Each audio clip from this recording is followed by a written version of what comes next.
Unión Soviética, abril de 1986. El devastador accidente nuclear de Chernóbil atemoriza al mundo entero.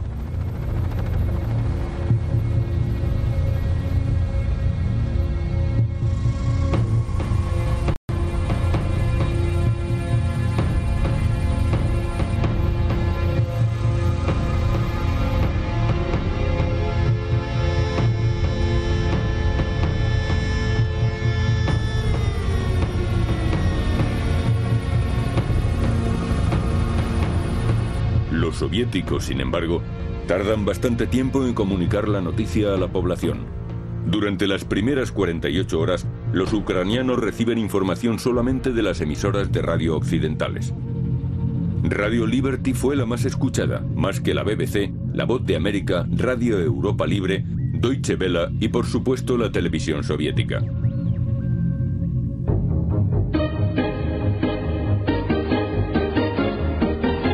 Радио Свобода 24 часа в эфире на всех волнах и во всех диапазонах. Radio Liberty.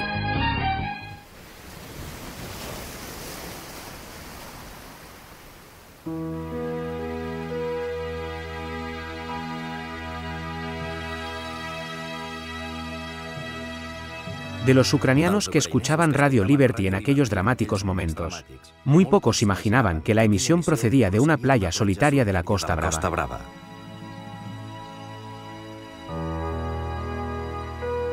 Hoy en día, los turistas aprovechan el sol y el agua de esta magnífica playa, sin sospechar que desde aquí se escribió una parte importante de la Guerra Fría. ¿Por qué motivo esta playa acogió una estación americana? ¿Cuáles fueron sus actividades? Para poder responderlo, hay que remontarse al final de la Segunda Guerra Mundial. La derrota de Alemania en 1945 fue conseguida principalmente por dos países no europeos, Estados Unidos y la Unión Soviética, que se convertían así en los herederos del incumplido sueño del viejo continente de supremacía global. Durante los siguientes 50 años, la defensa de la Europa occidental, básica para la política exterior americana, sería conocida como la Guerra Fría. Un telón de acero aisló a ambos mundos. Cada superpotencia era claramente dominante en su propio espacio, y cada una empleaba su ideología para reforzar su mandato sobre sus respectivos vasallos y para culpar al enemigo. Moscow, the voice of the free people. People throughout the world listen when this voice speaks. But the warmongers from overseas do not agree. They want to frighten the people and force the American way of life on the rest of the world. What is this glorified so-called American way of life? Let us take a look at their cities, their recreation. This is wrestling, American style.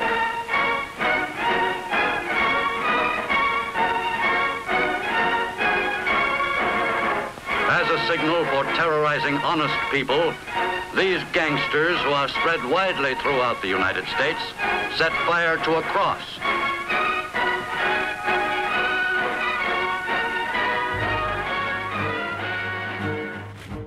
Como el armamento nuclear podía conducir a ambos bandos a la destrucción mutua, el resultado del enfrentamiento tuvo que ser decidido finalmente por medios no militares.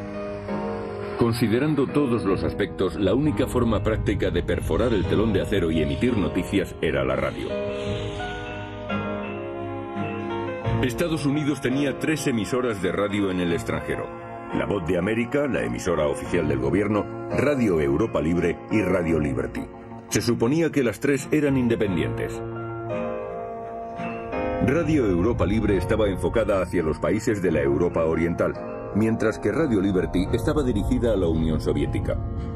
Había sido creada en 1951 bajo la iniciativa de un comité privado llamado Comité Americano para la Liberación. This is Radio Liberty, an independent radio network sponsored and supported by the American Committee for Liberation, a group of private American citizens devoted to aiding the oppressed peoples of the Soviet Union bring about a democratic government in their homeland.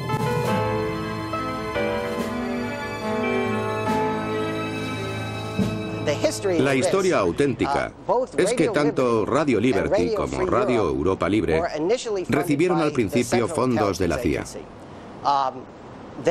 Se decía que Radio Europa Libre recibía fondos de hombres de negocios adinerados y contribuciones de ciudadanos norteamericanos, y que Radio Liberty recibía grandes donaciones de americanos ricos.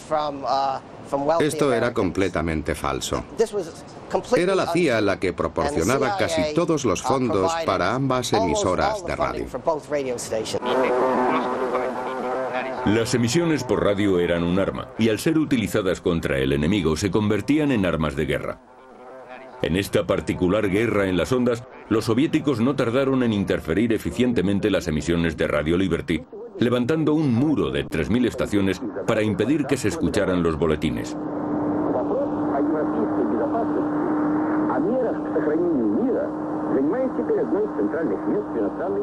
Radio Liberty empezó a emitir en 1956 utilizando un transmisor de poca potencia prestado por Radio Europa Libre. Las emisiones se iniciaron desde Lampertheim, Alemania. Según se comentó después, los rusos tardaron unos minutos, quizás 20 o 30, en interferir con sus transmisores la frecuencia de esta emisora. Como la emisión desde Lampertheim era de baja potencia, la interferencia era muy efectiva. No sé si los rusos sabían cuándo iban a comenzar las retransmisiones o si estaban escaneando las ondas, pero según me contaron, en muy poco tiempo interfirieron la señal de Lampertheim. Como sabían que los rusos tratarían de interferir la emisión, al igual que interferían las de Radio Europa Libre, los ingenieros de Radio Liberty buscaron el lugar ideal para realizar sus emisiones. De ese modo, podrían enviar una señal fuerte, principalmente a Moscú y a otras regiones más lejanas, independientemente de las interferencias. El lugar idóneo para la propagación de las ondas cortas estaba situado a unos 2.000 o 3.000 kilómetros del sitio al que se quería emitir. La playa de Pals, en España, estaba a 2.700 kilómetros de Moscú. Resultaba casi ideal. Durante los años 50, la playa de Pals, situada en la Costa Brava, era prácticamente un terreno virgen con muy pocos visitantes. Además de la playa elegida por los americanos, solo había unas viviendas de pescadores y una antigua torre de vigilancia costera. España era entonces un país poco desarrollado que estaba bajo el régimen dictatorial del general Franco. Las negociaciones para un alquiler poco frecuente a los americanos de unos terrenos en Pals terminaron bien gracias al tacto del presidente de Radio Liberty, Howland Sargent. En esta era nuclear, todos los pueblos aspiran por la paz. Radio Liberty y otras emisoras que transmiten sobre el centro del poder del comunismo ayudan a asegurar la paz identificando los auténticos propósitos del mundo libre con los de los pueblos soviéticos.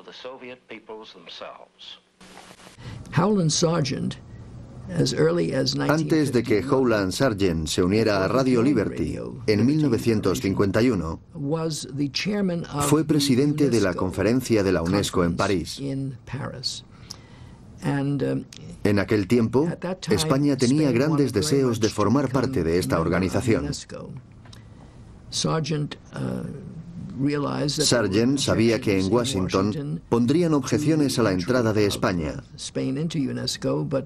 pero en la conferencia trabó amistad con el nuncio del Vaticano, el cardenal Angelo Roncalli.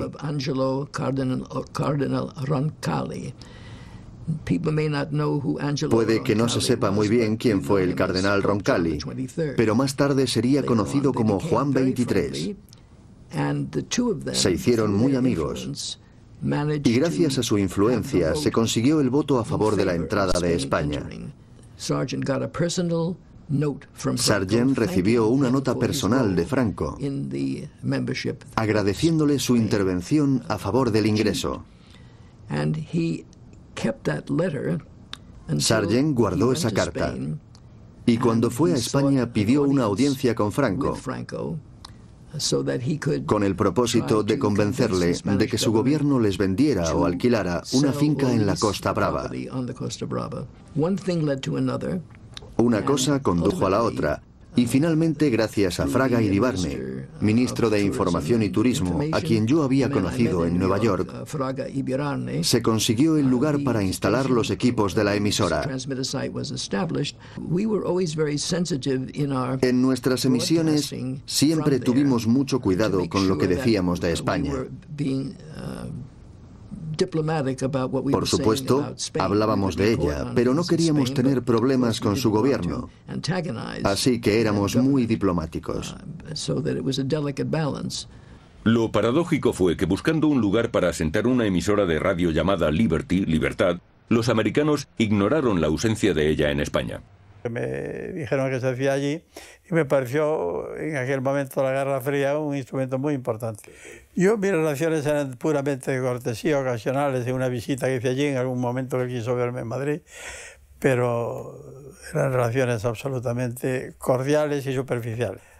Ese fue un asunto que pasó muy discretamente, España lo vio discretamente y yo creo que la URSS también.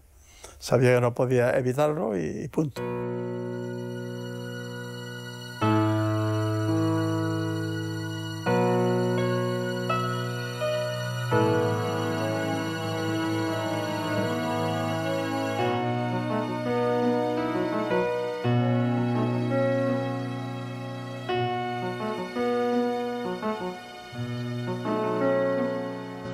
Albert Castejón fue desde los comienzos de la emisora uno de los ingenieros principales de la casa y su jefe de mantenimiento.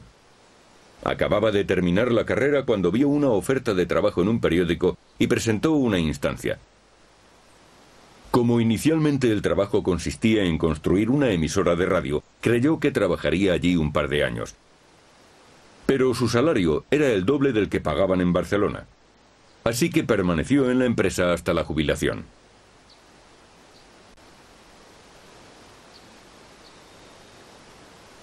Albert ha vuelto hoy para visitar la emisora que actualmente está cerrada. Allí se ha encontrado con dos antiguos colegas que también trabajaron en la emisora. Chelo Argüelles, una mujer del norte de España, y Vladimir Borachov, ucraniano. Todos viven cerca de Pals. A ver, ¿y el comedor está igual que antes? No queda nada. Mientras tanto, el gobierno español se está planteando qué hacer con la inmensa estación de radio. ¿Encontrarle un nuevo cometido como emisora? ¿Convertirla en museo? ¿O simplemente derribarla para recuperar la valiosa playa? Existía un fuerte debate público y había muchos intereses en conflicto. Previendo lo peor, los antiguos colegas hacen una última visita, una visita privada para recordar sus vivencias en la emisora. Una de las innovaciones técnicas de Pals no fue hecha por el equipo americano de Washington o el de Múnich, sino que fue realizada principalmente por el equipo técnico de Pals. Propusieron combinar 4 transmisores de 250.000 vatios en una antena del grupo D para que pudiera transmitir 1.000.000 de vatios hacia Moscú. Íbamos para allí y es como se veía. Pero cruzaba toda la Europa, Siberia, porque tenía miedo que, como los alemanes avanzaban, tenía miedo que se pasaran a los alemanes. Sí, es inmenso. En la época en que fue construida, hay que tener en cuenta que hace mucho tiempo de eso, 50 años, las dificultades, tanto técnicas como de maquinaria, para construir esas torres, podrían compararse con la de la construcción de las pirámides de Egipto. Todo se realizó con los medios disponibles en aquellos días. Fue el no va más.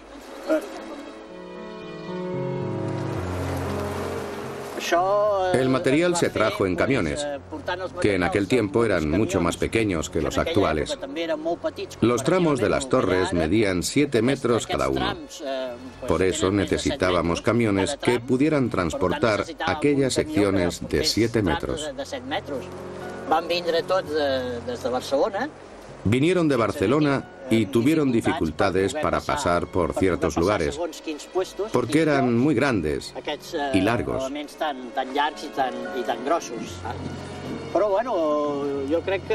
Al final creo que se hizo de la manera más sencilla para la época, manualmente.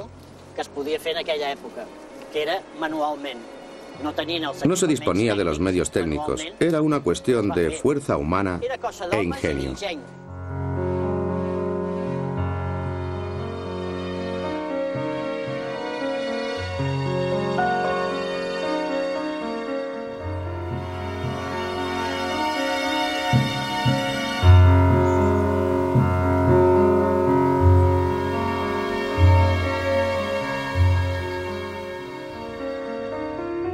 La magnitud de la construcción en un lugar tan inesperado y el misterio que envolvía el paso de aquellos enormes camiones terminaron por despertar entre los habitantes de la región una sensación de malestar que dio lugar a toda clase de rumores.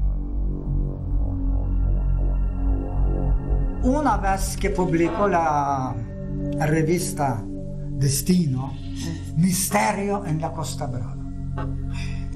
Príncipes y varones, bueno, que trabajan. Era un reportaje, bueno, relatando que algo misterioso ocurre aquí en la provincia de Gerona, en Playa de Paz.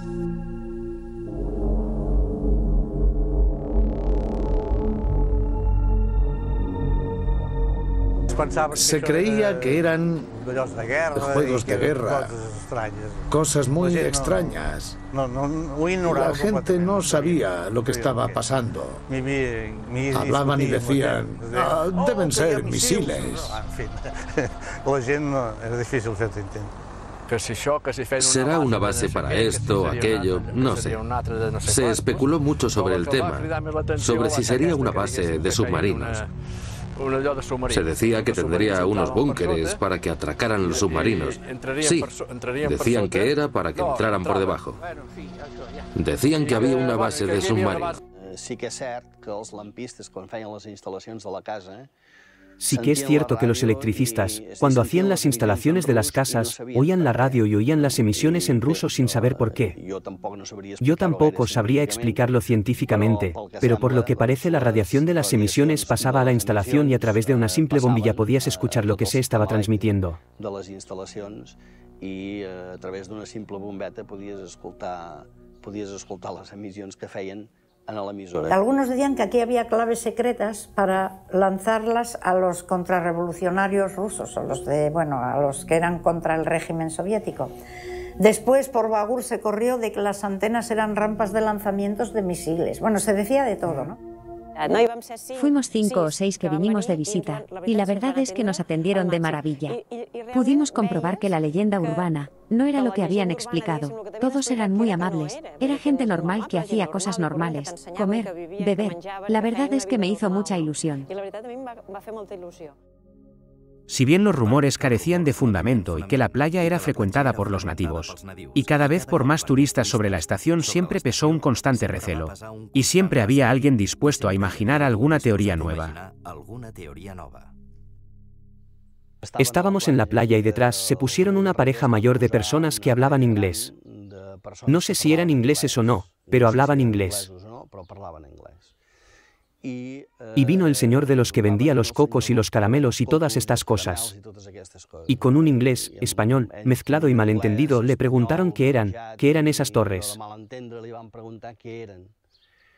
Y el señor que vendía los cocos dijo, estos son los cables nucleares de los americanos.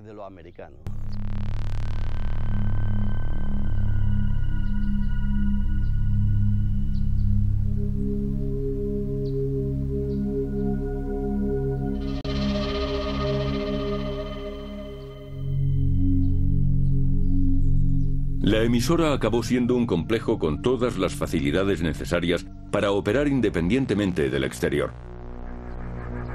Tenía su propio servicio de combustible para los coches y para el generador de diésel.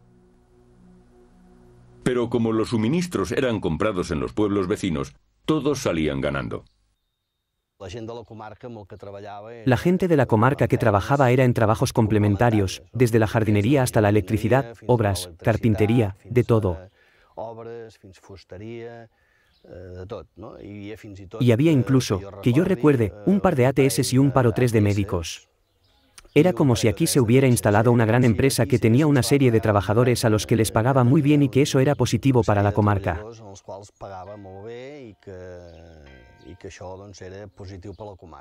Teníamos contacto con la gente que trabajaba allí. Hablábamos con ellos de vez en cuando, pero no decían nada sobre lo que hacían. Aunque su trabajo era legal, tenían que ser discretos y no hablaban mucho. Nunca se supo con exactitud lo que realmente retransmitían.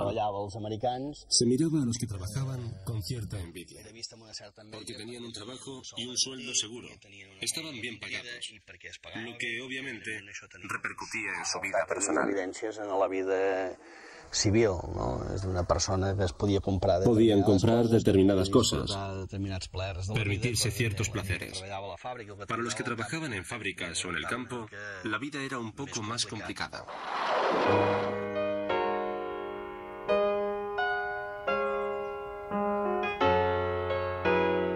Las condiciones económicas en Radio Liberty eran muy buenas.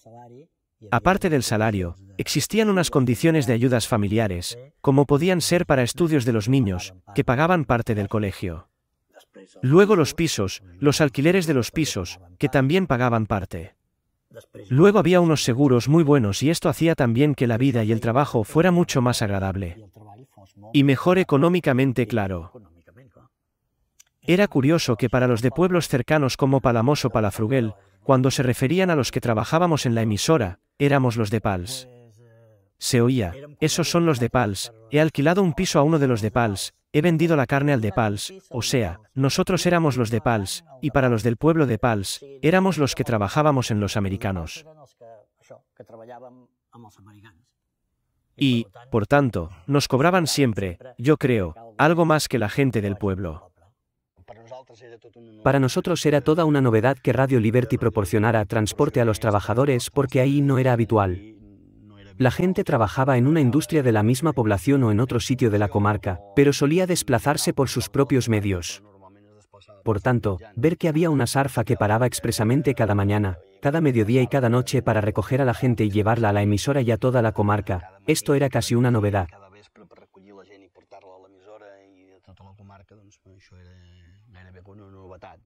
Cuando veía pasar la sarfa, era una forma de saber la hora.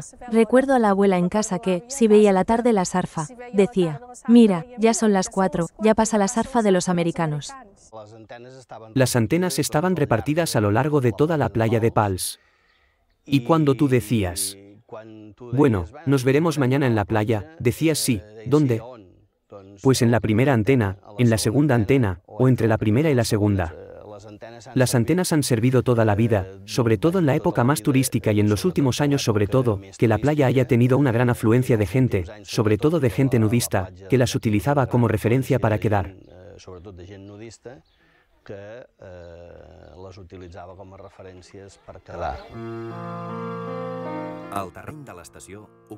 El terreno de la estación ocupaba unos 330.000 metros cuadrados, y además de los campos de antenas y edificios, estaba constituido por espacios vírgenes de pinares y matorrales.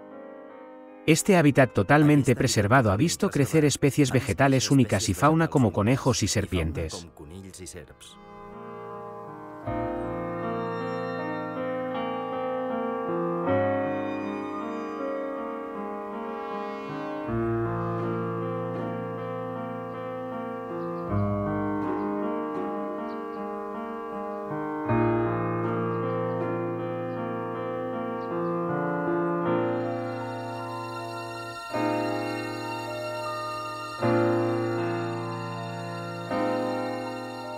También había un par de casas de pescadores que la dirección de la radio hizo restaurar. El perímetro de la estación estaba formado por una doble valla de alambre y estaba vigilada por un equipo de seguridad privada.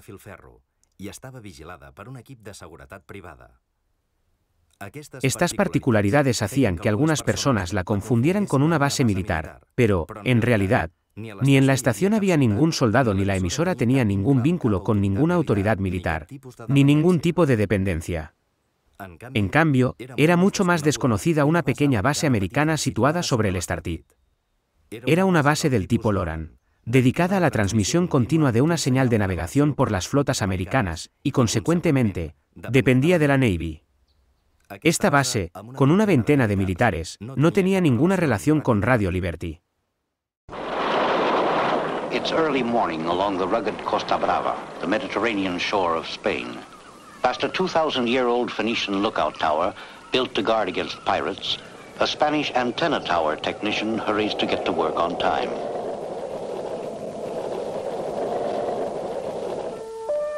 At Radio Liberty's Costa Brava site, the transmitter in this one room is 500,000 watts. The most powerful United States domestic radio stations are 50,000 watts.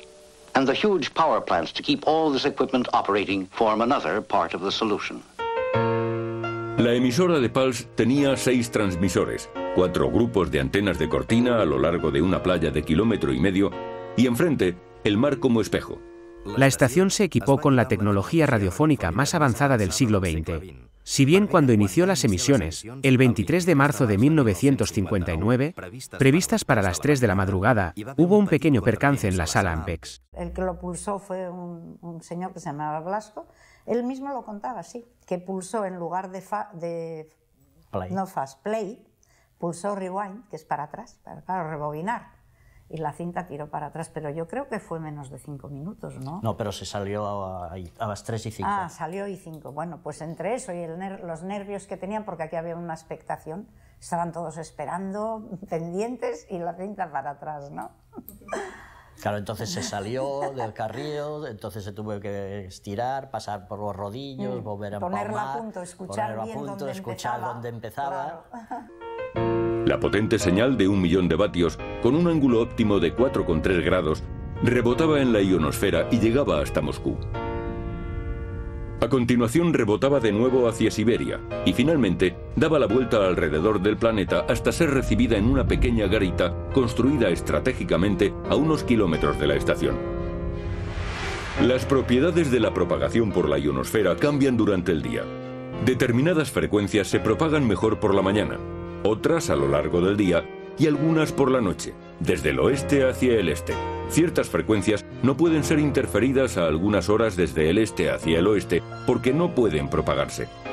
Cuando en España es por la mañana, en Siberia, donde estaban situados los transmisores de interferencias, es por la tarde. Por eso España contaba con un intervalo de 2 o 3 horas para emitir hacia Moscú sin que las interferencias de Siberia y del lejano oeste pudieran propagarse hacia Occidente usando esas mismas frecuencias. A eso se le llamaba inmunidad crepuscular. Aunque la misión asignada a la emisora era básicamente técnica y logística, Pulse también necesitaba intérpretes y traductores para asegurar la correcta transmisión de sus programas.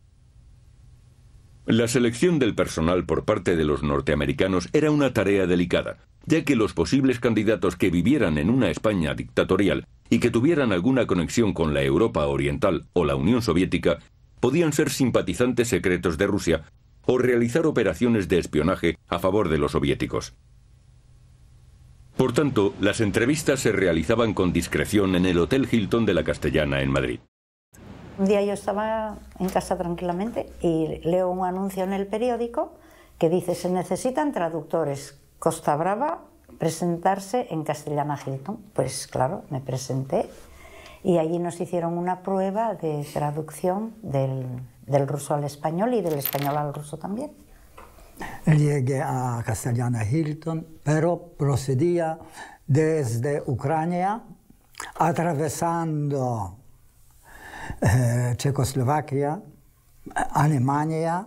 Al ver que se acercaban otra vez la ocupación de Ucrania, bien, por los ejércitos rojos, alemanes huían y era evidente que no era posible, como yo he visto, y tomé la decisión por dentro que no podía yo vivir otra vez el drama, lo que el sistema comunista en Sur representaba. Yo nací en Gijón, viví allí, y cuando empezó la guerra civil, pues a los niños más pequeños, pues nos evacuaron a Rusia. Y allí estuve en una casa de niños y después estudié y trabajé allí en Rusia. Y por eso sabía el ruso.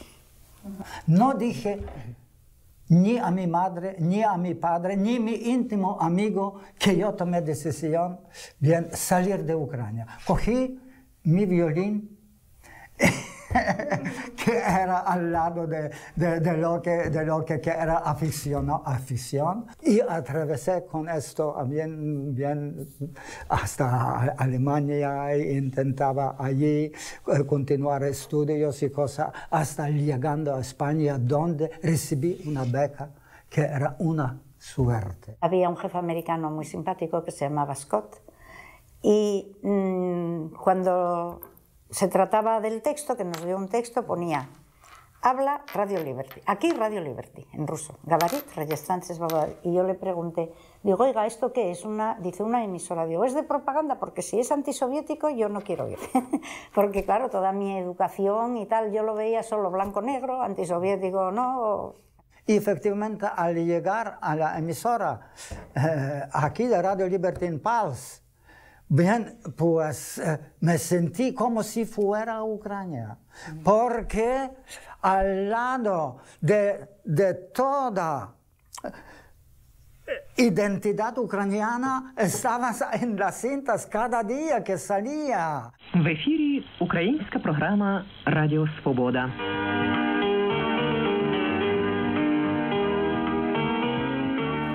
Radio Liberty redactaba y grababa la mayor parte de sus programas en Nueva York y en Múnich, dos localizaciones muy distantes de Pals, y funcionaba sin interrupción 24 horas al día. Inicialmente los procesos de entrega fueron muy rudimentarios, pero con el tiempo fueron mejorando. Al principio las cintas llegaban cada día por avión, las tenían que ir a recoger a Barcelona y llevarlas aquí. Luego ya fue por línea telefónica, unas líneas especiales, que se llamaban musical y de órdenes, y se recibían los programas. Más adelante se montó un centro de recepción en San Climent de Peralta para recibirlo vía radio, para en caso de que fallaran los demás sistemas. Luego se pasó otra vez a la línea telefónica, porque ya tenía mejor calidad, y más tarde ya vía satélites, recibían los programas, que es como si dijéramos el final ya de aquí. Llegaban a esta sala. Aquí se clasificaban por las diferentes horas, las diferentes frecuencias y los distintos transmisores, y se enviaba el audio a cada uno a la hora correspondiente. Y así las 24 horas del día, claro. Se emitía de aquí en 17 idiomas. Bueno, pues mira, puedo decirte, es decir, principalmente el ruso, que iba 24 horas. Después ucraniano, que ocupaba segundo lugar, que había 6 horas, a veces 8, esto depende de esto. Después bielorruso, bien, bielorruso. Después vivía para todos los países del Cáucaso que tenían allí. Tienes Azerbaiyán, tienes Turkmenistán, tienes Kirguís, tienes Kazaj. El bloque de programas era meticulosamente preparado en Nueva York y Múnich. Era esencial una estricta supervisión del contenido para filtrar las opiniones del personal que pudieran contradecir la política de la emisora.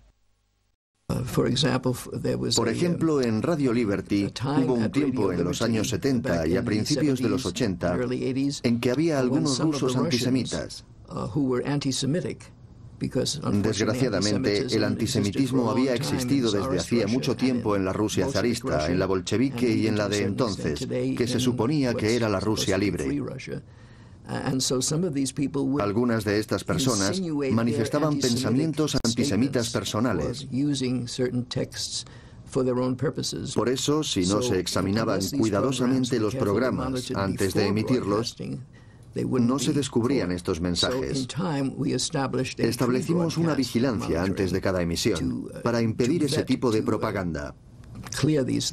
La mayor parte de nuestros servicios de idioma tienen personal nativo, habitualmente de los países a los que emitimos, y por esta razón y porque también hay freelancers dentro del país, tratamos, al máximo de lo que nos es posible, de ser como una radio local.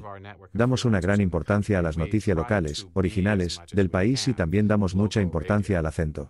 Necesitamos voces que no suenen extranjeras, que suenen naturales, y es por eso que contratamos gente del país al que emitimos. We need speakers who don't sound foreign, who sound natural, and so of course we pick people from the country. La jornada laboral en la emisora la formaban 3 turnos de trabajo que tizaban la emisión continua, durante las 24 horas del día. En la década de los 60, llegaron a trabajar cerca de 200 personas, entre administrativos, técnicos, personal de mantenimiento y los traductores e intérpretes.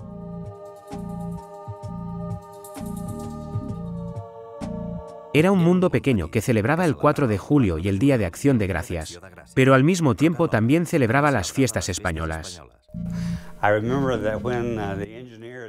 Recuerdo cuando se jubiló el jefe de ingenieros, Rafael Moreno, le hicimos una gran fiesta.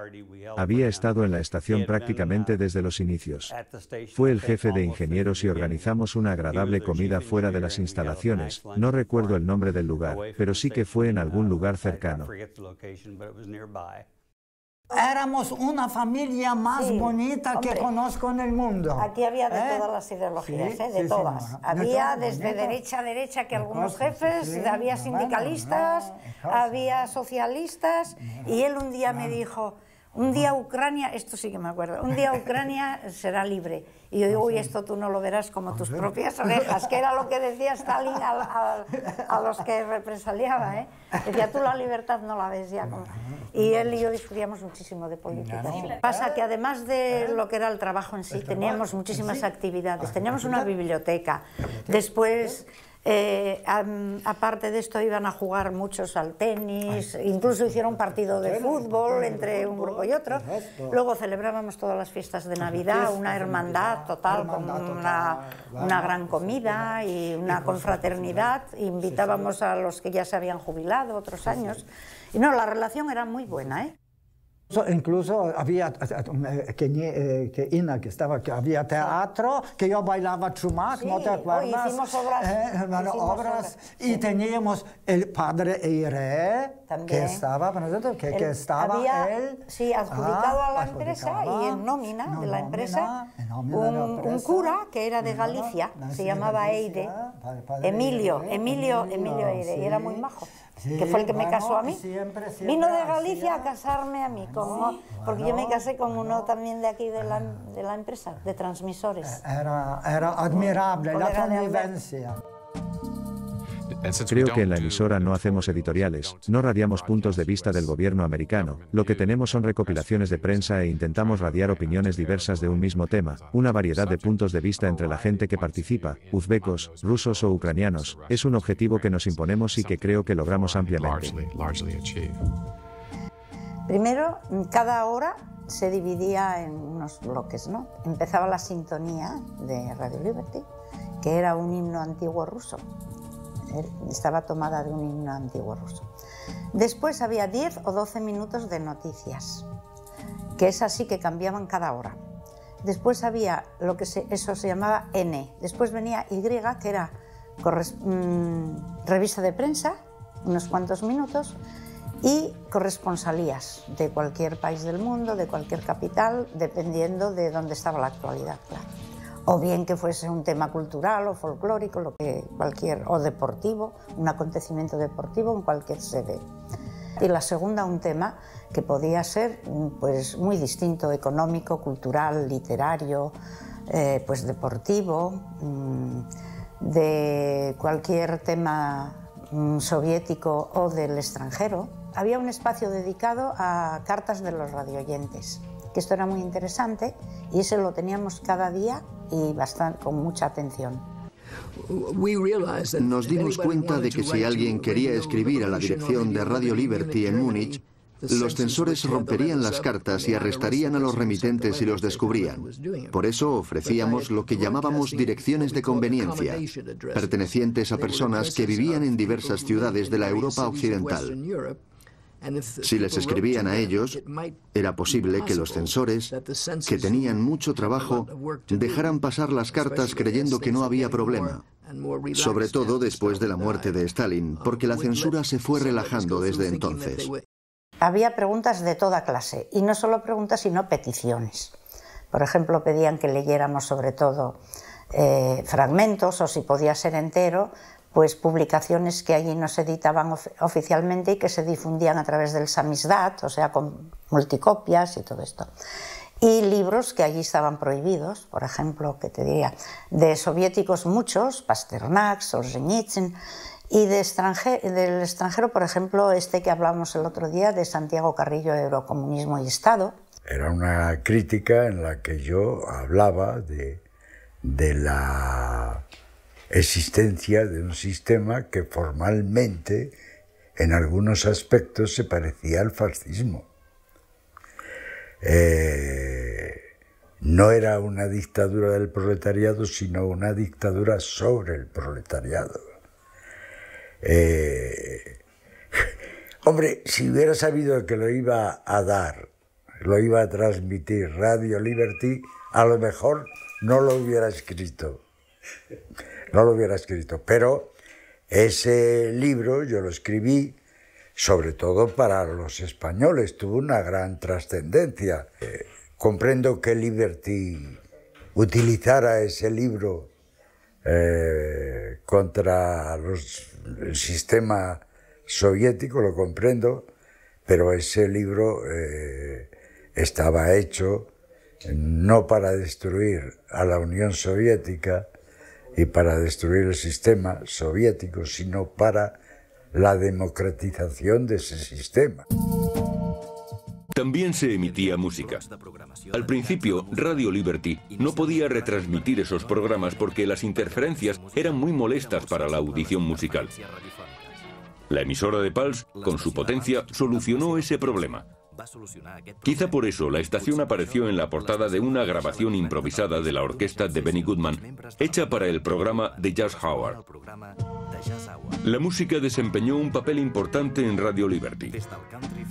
Radio Liberty y Radio Europa Libre fueron pioneras en la promoción al resto del mundo de los valores culturales de la música norteamericana, del cine, de sus hábitos alimenticios e incluso de su moda. Louis Armstrong por Radio Stancy.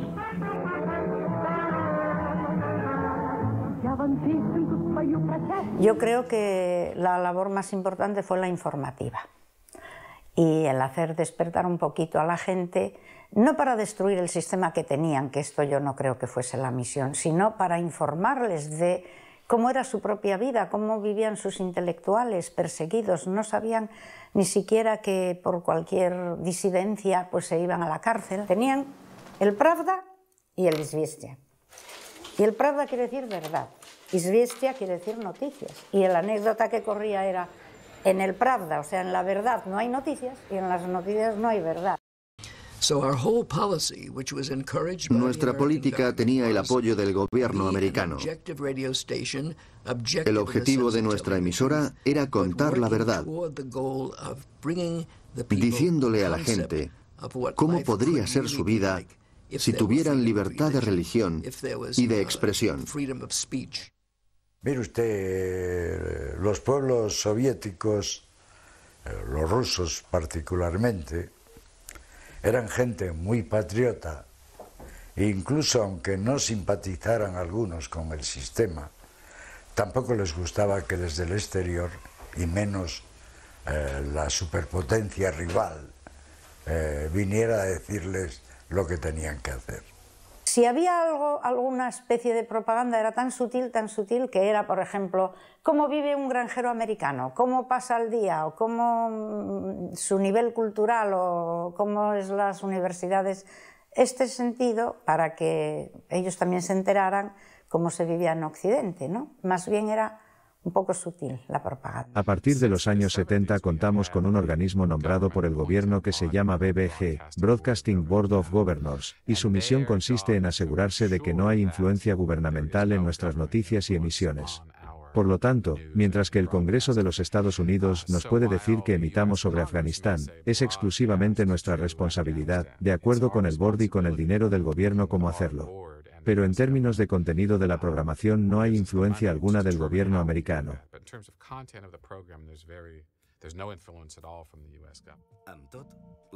Sin embargo, el American Way of Life era una propaganda más potente por su capacidad de seducción inherente que por cualquier consigno gubernamental.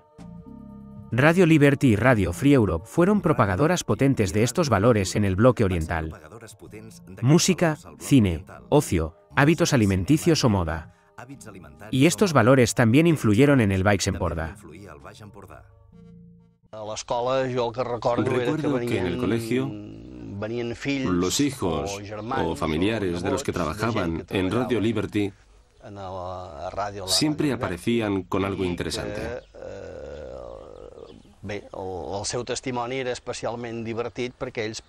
A veces traían un bolígrafo ultramoderno, una navaja multifunción o algo que no era corriente por aquí. Cómics norteamericanos o pelotas de béisbol. Cosas desconocidas para nosotros a finales de los años 60 o a principios de los 70. Cosas que no se veían, no se conocían, no se podían comprar o eran muy caras por aquí.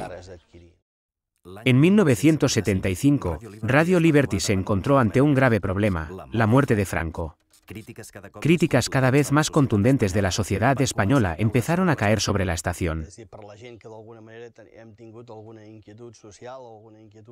Para la gente que de alguna forma hemos tenido alguna inquietud social o política, la presencia de la emisora está claro que representaba lo que representaba.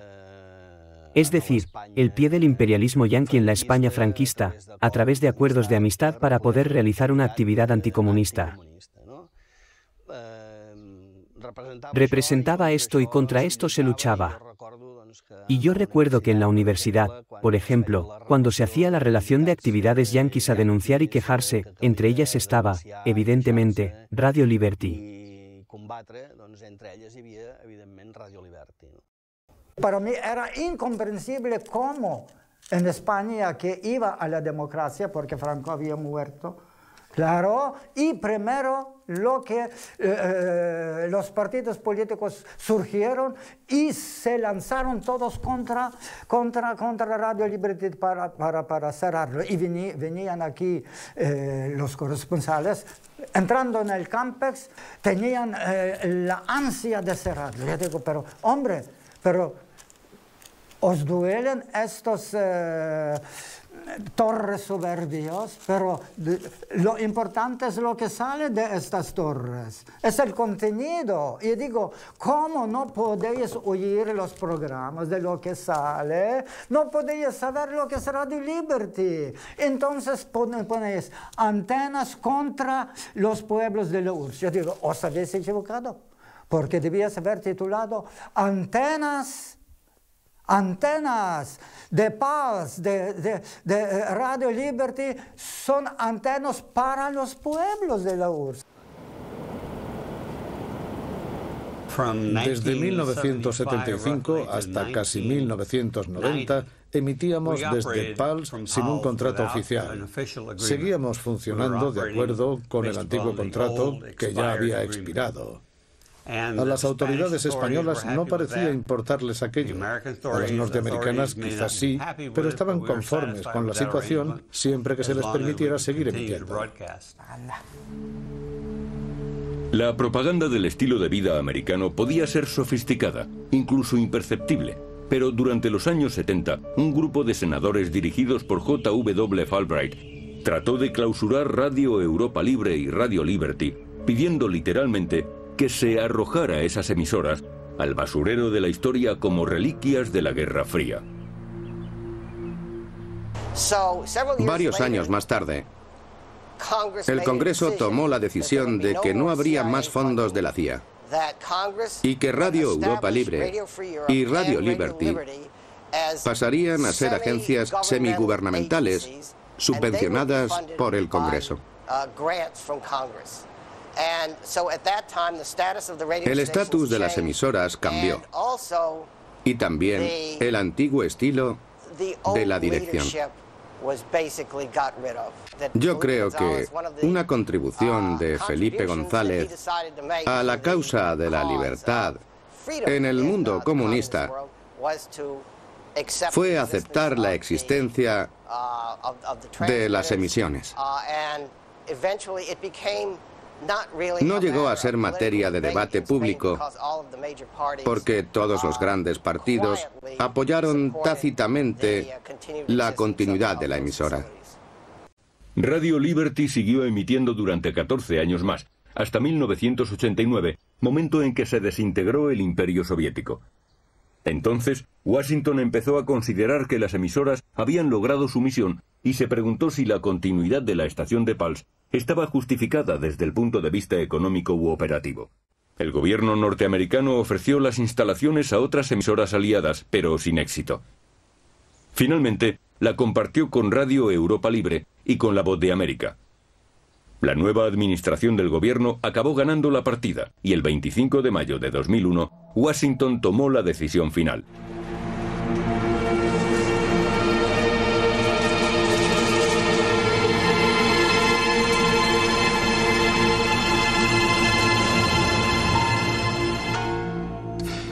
Desde el derrumbe de la Unión Soviética, hemos centrado nuestra atención, como la OTAN, en el Asia Central, Irak, Irán, Oriente Medio, el Cáucaso y otras regiones similares, donde todavía existen dictaduras represivas.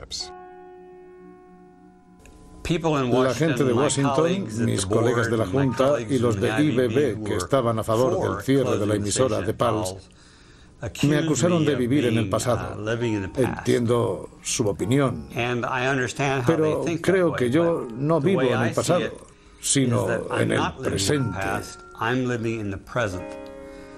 Son ellos los que viven en el futuro, un futuro que todavía no existe. Un futuro de Internet, de emisiones locales de AM y FM, un futuro de televisión y radio por satélite. Algo que, desde luego, hay que promover. No veo ningún problema en emplear estas nuevas tecnologías. Pero no hay que hacerlo sacrificando las tecnologías que todavía sigue utilizando la Unión Soviética. La propiedad de Pulse fue devuelta al gobierno español. ¿Qué haría entonces con aquellas instalaciones gigantes a la orilla del mar? ¿Quizá arrojarlas al basurero de la historia como reliquia de la era de Franco? Durante 5 años, los defensores y detractores de la continuidad de la emisora han discutido sobre su futuro. A pesar del progresivo y peligroso deterioro de las instalaciones, el gobierno permaneció en silencio. No se veía claramente cuál sería la solución final. Mire usted, yo prefiero conservar los libros de Steinbeck o de Hemingway o de John Dos Passos o de cualquiera de los grandes escritores americanos que están ahí en mi biblioteca, a conservar esas ruinas de un arma. Al final era un arma, de un arma que no existía para extender la cultura, sino para atacar otros pueblos.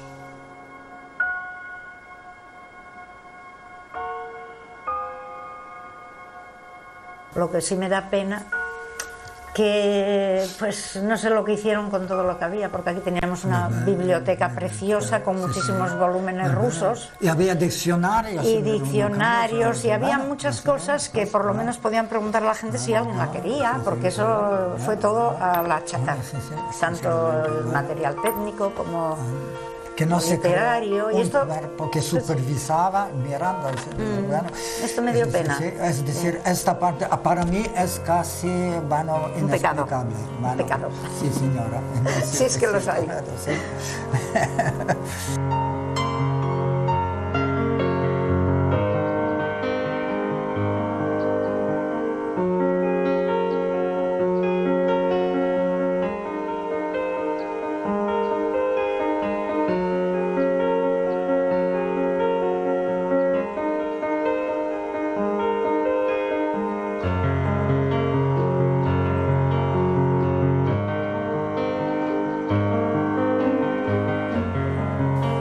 Eso fue un error para mí.